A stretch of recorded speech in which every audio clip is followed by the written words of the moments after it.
Alright. Whole bunch of shit cracking tonight.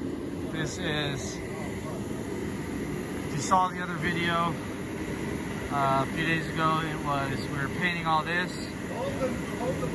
Brian's sanding his doors, and I got everybody cranking away on Hemi Tj, on my Jeep.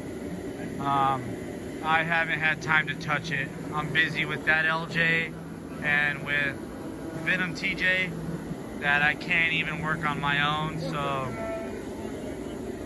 I got Bobby, Will, and Colby. They're all fucking cranking, getting the fuel system in it.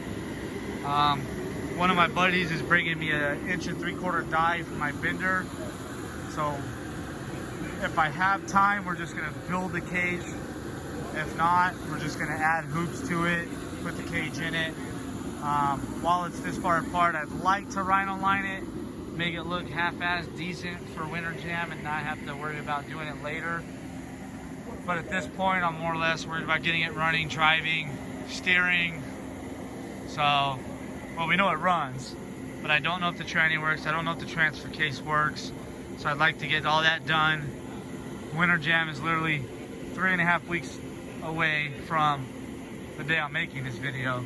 So, still gotta get my winch, still gotta get all my tactical recovery equipment. I have a new fair lead that there's only one of. So I gotta get my full hydro mount. Dino over at Scorpions getting that set up for me. Josh over at Arborist Industries helped me out with all my bungs, all the Heim stuff, miscellaneous brackets. Dino also helped me out with a shit ton of brackets. So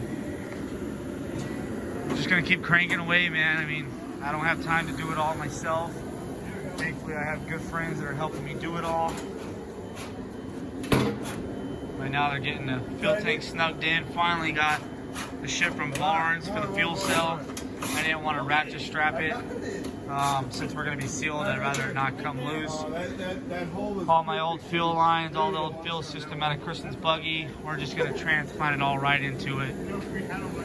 Still debating on what we're going to do for the steering wheel. I don't know if I want to spend $300 on a fucking Genride adapter or if I'm just going to weld the adapter to it. And still debating on switching up my shifter. I don't know if I want to run this one. I think just for winter jam we're going to run it, but you need to check out the one in Venom TJ. If you haven't seen it, go find the next video for that. It is a fucking badass shifter. So far we love it. But yeah, enough about Venom. Back to mine. So it's already locked, geared, everything. So at least we don't have to worry about any of that. So right now it's at full bump. We're talking about notching the body. Not sure if we're gonna do it. I'm more or less thinking that we're just gonna let it self-clear since we're only talking less than 1/4 inch of hitting the body. So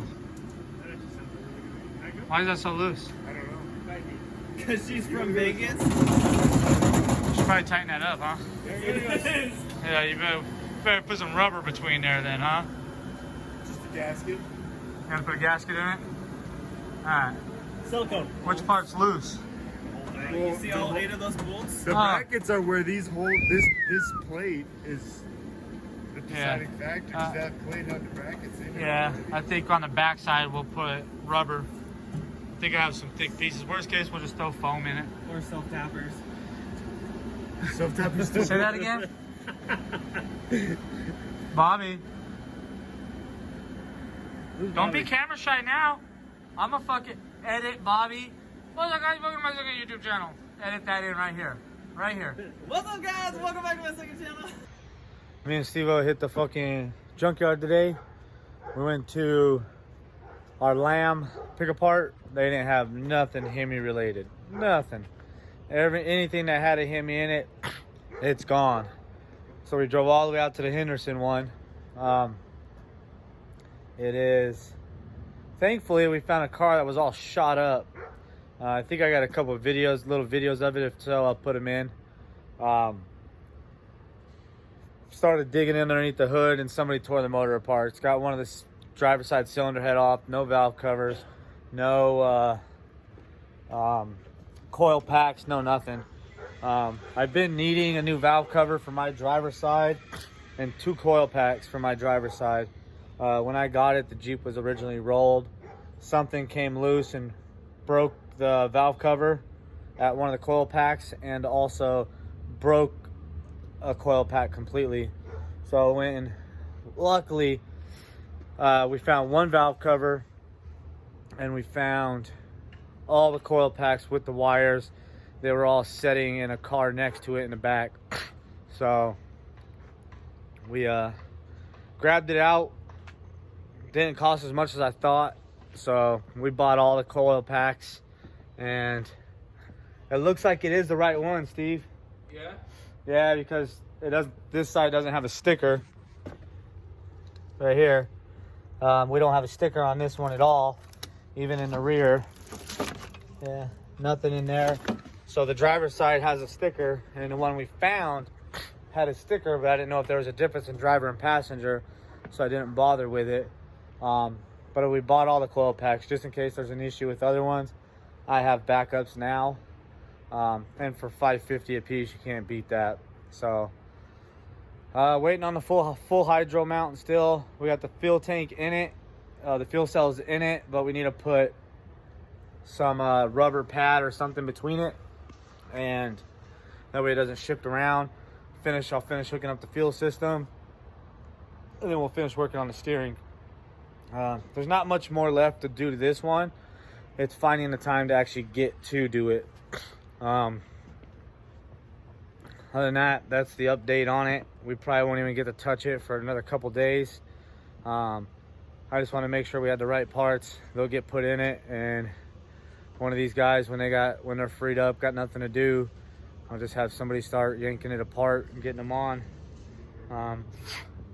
Luckily, we got a good group of guys that don't mind working on the shit. You're a fucking dickhead. What's going on, everybody? Taking a break from Hemi Tj. We're letting a whole bunch of paint dry. So we've been working on mine. Got it turned around, which took about a friggin' hour because the steering, how we had the steering set up, broke. Got the hood all fixed, got the grill, radiator, everything in place. Cleaned out the interior, had a whole bunch of parts piled in it. Gonna take this cage out tomorrow and throw it away. I have the stock cage out of Hemi Tj that we are going to put in it and then reinforce it. Unless we have enough time before winter jam, then we'll just build a cage since I have the dye. I picked up the paint today so we could paint it. I'm gonna start working on the orbital tomorrow. I still need to go get a brake booster. We're gonna do a WJ booster. Got the full hydro mount on. You can see how close we are. I took the drain out of it. We're gonna have to put a plug in it. I'm not gonna just pull the lower radiator hose if we need to drain it. So full hydro mounts on. Just gotta weld it all in. We'll have to lengthen this arm, shorten that arm. Before I had the ram perfectly centered on the axle. Now it's kind of offset to one side. Gonna get all the shit in the engine bay buttoned up. Probably go buy a new belt because the one I have has a little slit in it. I don't want to put that on and risk fucking it up. Gonna get the computer mounted, harness mounted. We're gonna see if stock fenders will fit on it. I have a set of stock steel, or aftermarket steel ones that we'll probably go grab tonight and bolt on it and see how they go. This cage is coming out. We're gonna put a stock cage back in it and just stiffen up the stock cage. This one's got a little bend in it from the dude that rolled it before. So we're just gonna scrap that cage. I have a harness bar for the stock cage and the bar back here for the rear that I'll use for the rear harness for Connor's seat. Got to get a rear seat, got to get the front seats in. We got a long list of shit to do and not a lot of time to do it. So every little minute we get, we're going to try to focus on working on it. But yeah, we didn't record today, so